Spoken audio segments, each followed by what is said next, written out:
পবিত্ৰ বলবোম উপলক্ষে সোমবাৰে দিনৰ 11 বজাত শিঙৰীৰ ঐতিহাসিক শ্ৰী শ্ৰী গুপ্তেশ্বৰ দেৱালয়ত হেজাৰ হেজাৰ ভক্তৰ সমাগম ঘটে। উল্লেখ্য যে আজি শাওন মাহৰ অন্তিমটো সোমবাৰ অৰ্থাৎ অন্তিমটো বলবোম। সেয়েহে আজি দেশৰ অন্যান্য প্ৰান্তৰ শিৱ মন্দিৰসমূহৰ সমান্তৰালভাৱে শোণিতপুৰ জিলাৰ অন্তৰ্গত শিঙৰীৰ ইতিহাস প্ৰসিদ্ধ ঐতিহাসিক শ্ৰী শ্ৰী গুপ্তেশ্বৰ দেৱালয়ত অজস্ৰ ভক্তৰ সমাগম ঘটে। ৰাজ্যৰ বিভিন্ন প্ৰান্তৰ পৰা ভক্তসকল আহি শিঙৰীৰ ঐতিহাসিক শ্ৰী শ্ৰী গুপ্তেশ্বৰ দেৱালয়ত পূজা অৰ্চনা কৰি আজি বিশ্বশান্তিৰ কামনা কৰে। আজি এক উদুলিমুদুলি পৰিৱেশ দেখিবলৈ পোৱা গ'ল শিঙৰীৰ ঐতিহাসিক শ্ৰী শ্ৰী গুপ্তেশ্বৰ দেৱালয় প্ৰাংগণত। यहाँ से आके ठीक लग रहा है सर। बहुत दिन पहले अभी आ रहे हैं हम, 10 साल से भी आ रहे हैं सर। जी हर साल आते हैं। शिवरात्रि सोमवारी हर साल आते हैं सर।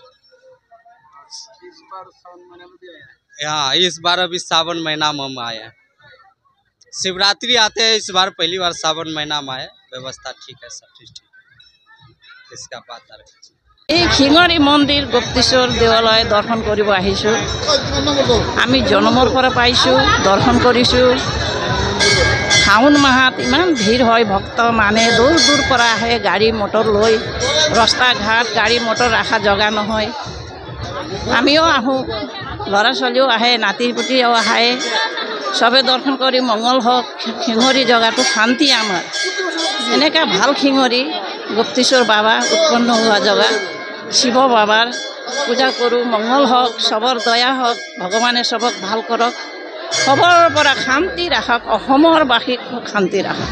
ইয়াত আহি খুবেই ভাল লাগে। আপুনি যথেষ্ট দেখা পাইছে কিমানখিনি মানুহ হৈছে আমাৰ ইয়াত। কি বুলি ক'ম, বলবমৰ চবকেইটা ভক্তই ভালেই লাগে, খুব ভাল লাগে মনটো আহি ইয়াত।